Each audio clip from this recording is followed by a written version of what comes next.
Part 1: The Beginning. It was in France in 1905, long ago, when this eerie and mysterious tale unfolded. I was sitting at the boisterous ale tavern, my grief taking control, having trouble processing the rumors about my wife, and struggling to figure out how a woman of her caliber could have descended to such an extent as to have an affair. He was a distinguished gentleman with a commanding presence. He was tall and had a solid, well-built frame, reflecting years of hard work and success. He was used to making decisions based on facts and reasoning because he was a successful businessman. He was also known for his meticulous nature and high standards. Beneath his exterior of control and precision, however, lay a deep sense of vulnerability and anxiety, especially concerning matters of the heart.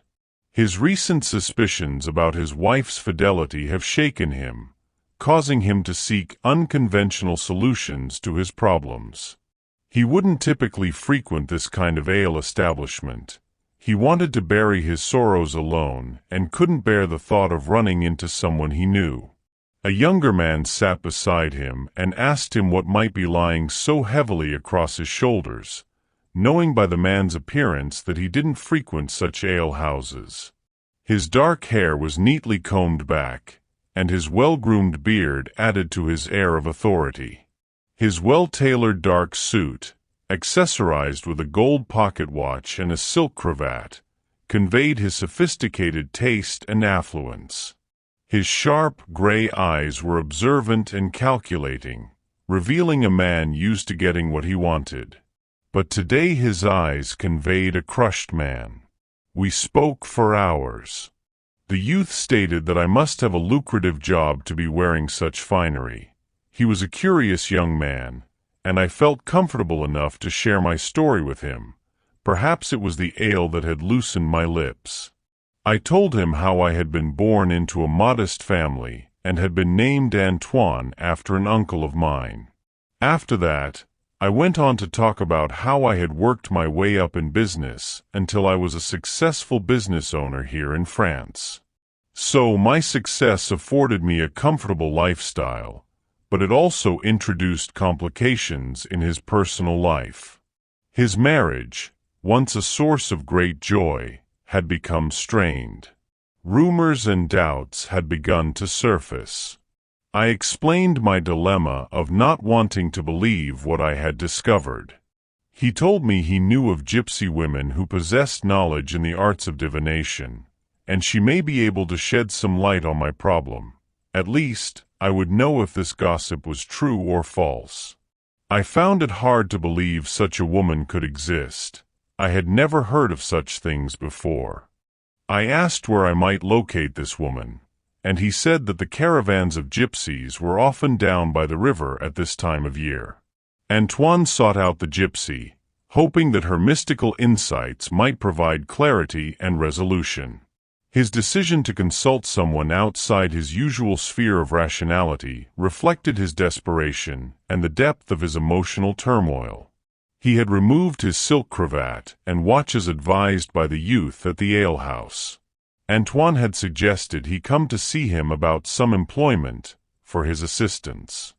Antoine arrived at the river to find multiple caravans and an array of different people, the sort of which he had never set eyes on before. A young scamp ran past, smiling and giggling. Antoine called out and asked him about the whereabouts of the woman who used divination. He explained that I must be seeking Esme Larue, but that she didn't reside in the caravans. She had a little wooden cabin up on the hill now, not far from where they were located. He then held out his hand to be graced with a coin before giving me directions. There was a small winding path through the woods to her cabin, and with each step I took, I feared what she might reveal. The tiny cabin was nestled among the trees. It had a small veranda with an array of herbs hanging everywhere. I could smell the aroma of wormwood and lavender. There was a seagull above her door, the meaning of which was unknown to me. I saw a small hanging brass bell to the right of the door. So, after taking a deep breath, I rang the bell. A gypsy woman with a striking figure and an enigmatic presence opened the door. She stood at a modest height with a light, graceful build. Her long dark hair cascaded in loose waves around her shoulders, adorned with intricate beads and feathers. Her skin was olive-toned, and her dark, expressive eyes seemed to hold ancient secrets. She was wearing a flowing, vibrant dress in rich, earthy tones, layered with intricate embroidery. She wore a collection of silver and copper jewelry, which accentuated her outfit. I assumed that each piece carried a symbolic significance. She didn't say a word to me. She just looked at me and beckoned me to follow her. Esme opened a purple velvet drape to a back room, and I followed her. There were 2 ornate purple chairs on either side of a large walnut table. Upon the table was a deck of tarot cards. From the floor next to her, she picked up a crystal ball and placed it on the table. "I will find for you the questions and the answers that you seek," she said to me. I told her I had never sought out mysticism before and was quite skeptical. Then she explained that she had been born into a nomadic Romani family and grew up traveling the French countryside, learning the art of tarot reading and herbal medicine from her elders. Her upbringing in the vibrant gypsy community had imbued her with a rich cultural heritage and a deep connection to nature.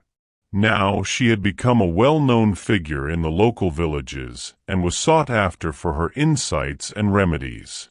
Her life was a blend of tradition and mysticism, and she was driven by a desire to preserve her family's legacy. So Antoine should be reassured that he was in good hands. Esme stood up, walked behind me, and began to arrange a mixture of herbs into a bowl upon a block of charcoal, which she lit. I could smell the smoke and the aroma.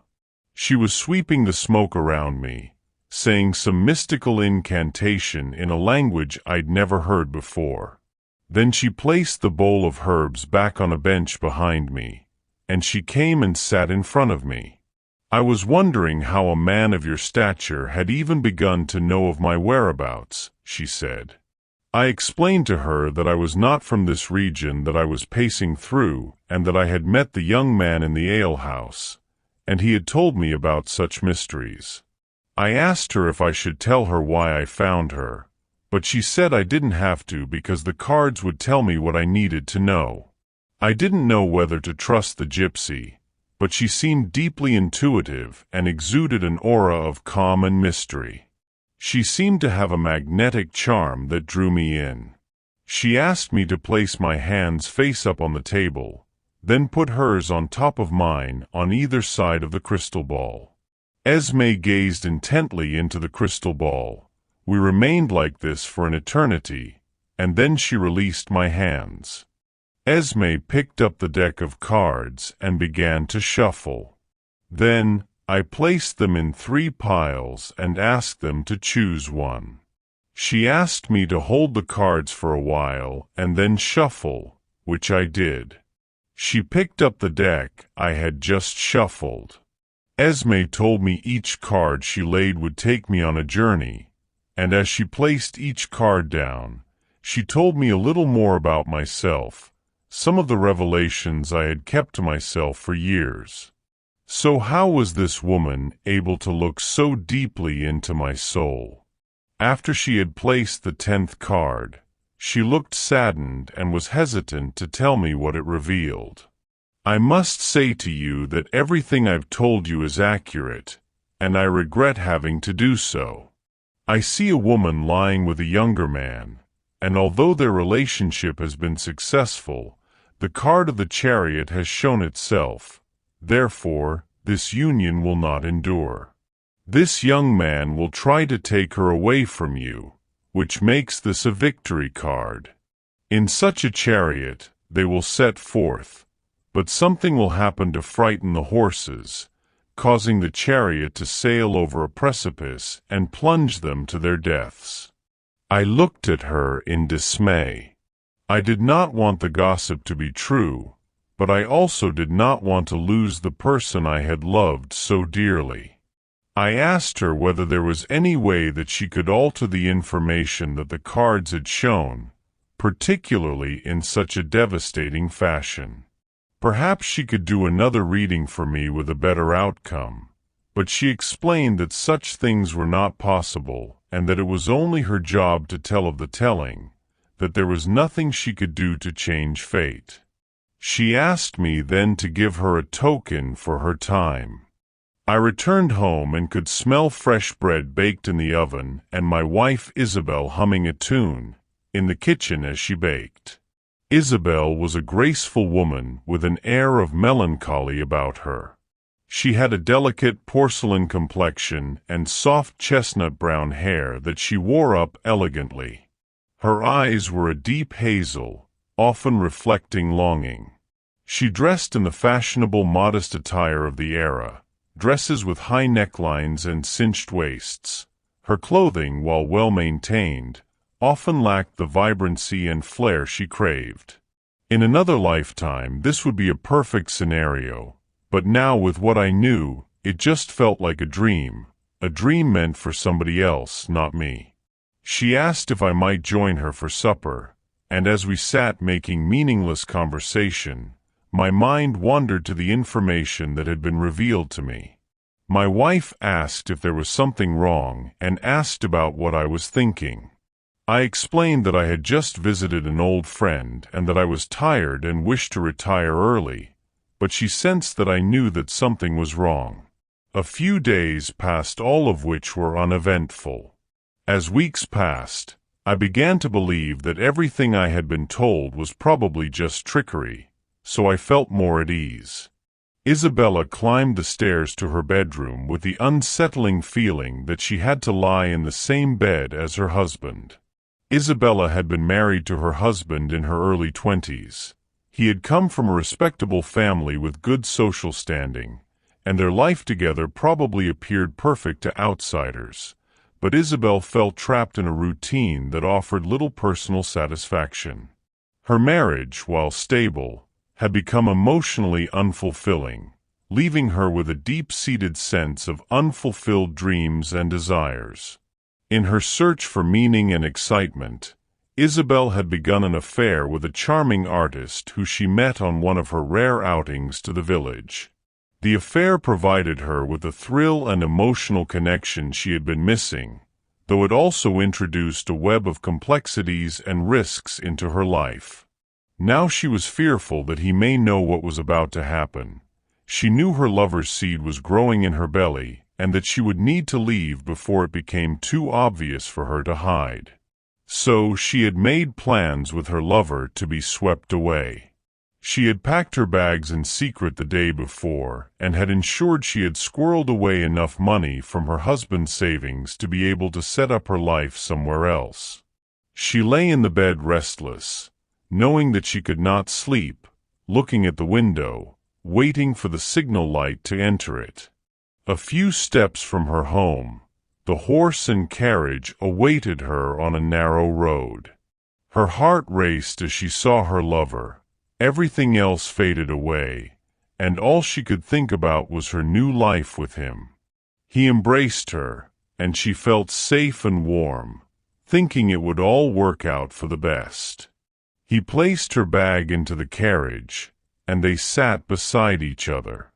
She had no idea where they were going or what they were doing, but that didn't seem to matter. All that mattered was that they were together. The horse-drawn carriage made its way up the road when they set off. The sky had been clear, but within an hour a thick fog had set in, and there was an odd feeling in the air.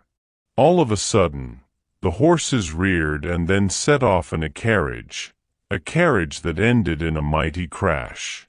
The carriage had veered off the side of a mountain and crashed down to the murky waters below. This marked the end of Isabella's dream. I awoke to a frantic knock on the door. Even before my neighbor broke the news, I had an unsettling feeling of knowing. How could the gypsy predictions have been so true? I felt enraged. I felt the seer must have been the cause of this tragic circumstance.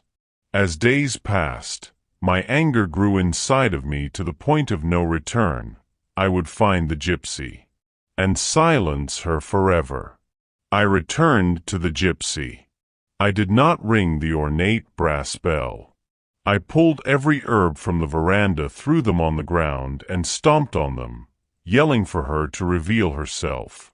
Esme opened the door and just smiled at me. When she enraged me further, she turned her back on me and walked to the back room.